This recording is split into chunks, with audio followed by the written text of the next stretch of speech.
Hello, everybody. My name is Anissa Ladd, and thank you for joining me today for This Is All Anissa, a video series where I bring you tips and tricks to make your life less stressful, a little bit easier, and hopefully find unique ways to bring you some joy. Today, we're going to talk about focus fog. I don't know about you, but I have been experiencing some serious focus fog.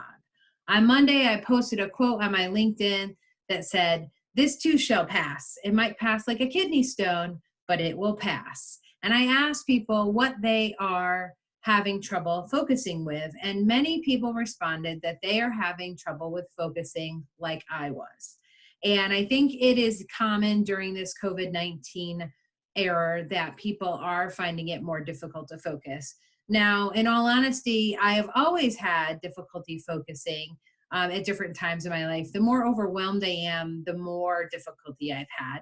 And it is something that I have faced before, but never on a daily basis like I am now. And other people have shared the same thing with me.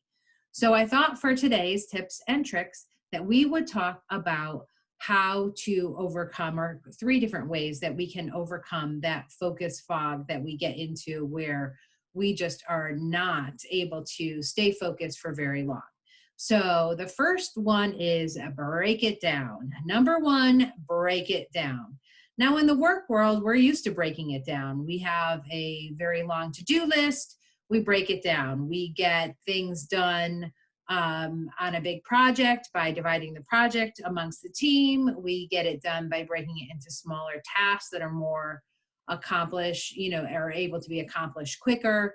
We are very adept at breaking it down, but we forget that sometimes working from home, we're also allowed to break things down. We're also allowed to reach out to the team and say, "Hey, I got this big project, can you assist on this?" Or we just put it on a to-do list as yet another thing to do, forgetting that maybe it would be easier if we time block it. So we definitely have to remember that to stay focused, breaking things down and putting them into smaller, adaptable segments will help us stay focused. Also, if you are not working and you're focusing these tips on your home life, I am going to give you a little trick that I used to do with my daughter when she was a little girl. Now, this works great if your kids are from the ages about 3 to 7 or 8.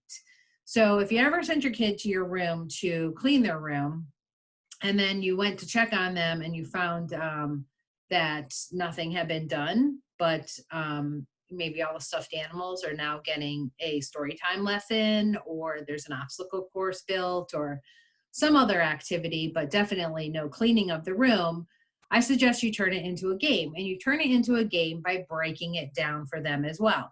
Now, depending on how old they are, if they're 3, you need to stay in the room with them. If they're a little older, you can sort of turn it into a game and not stay in the room. But sometimes we would play the rainbow game. So we would take the rainbow and say, "Okay, what's the first color of the rainbow?" And she would, scream a color from the rainbow, red. And so she would pick up everything in her room that was red and put it away.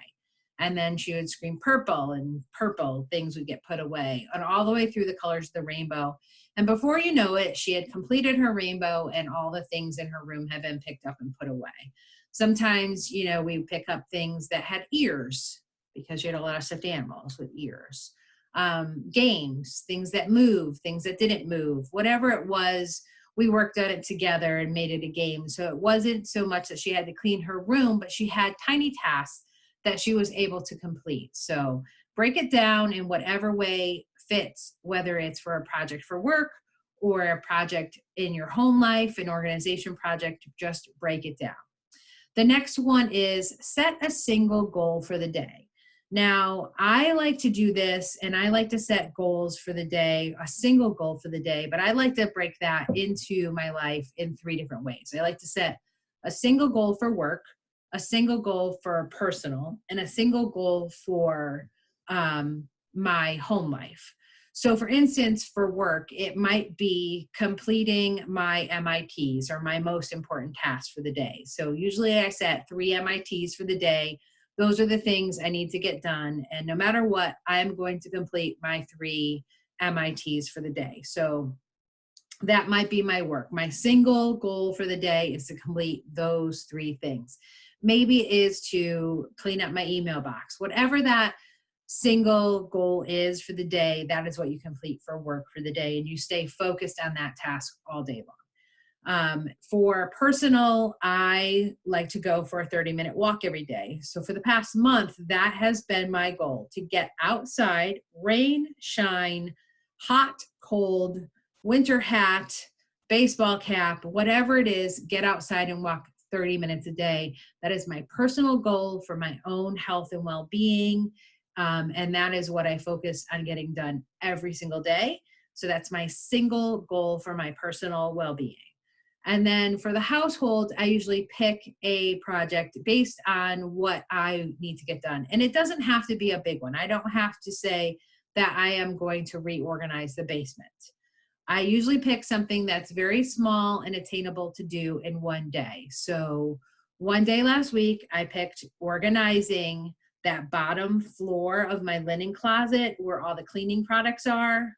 And by the way, I found in the back corner Lysol wipes. It was a victory day because I didn't know it was back there. So I really felt like I had won the lottery. But that was my one project for the day. So pick a single goal for the day and focus on getting that done. And I just think that sometimes they're a little too small if you do that, and too much time for Netflix otherwise. So I pick one for the 3 areas of my life that I try to focus on. So one personal, one work related. I'm furloughed now or laid off. I'm not really clear on what it is, but I hope to go back I hope they call me back.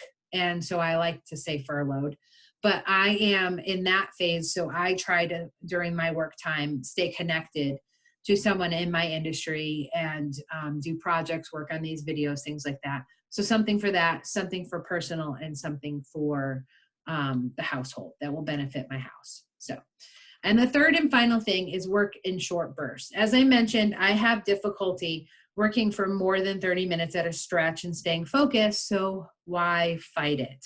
I have an iPhone. I set my timer on the iPhone for 30 minutes. I start on a project. If you've ever started meditating and learning how to meditate, they'll tell you, if you get distracted, just bring it back and be forgiving of yourself.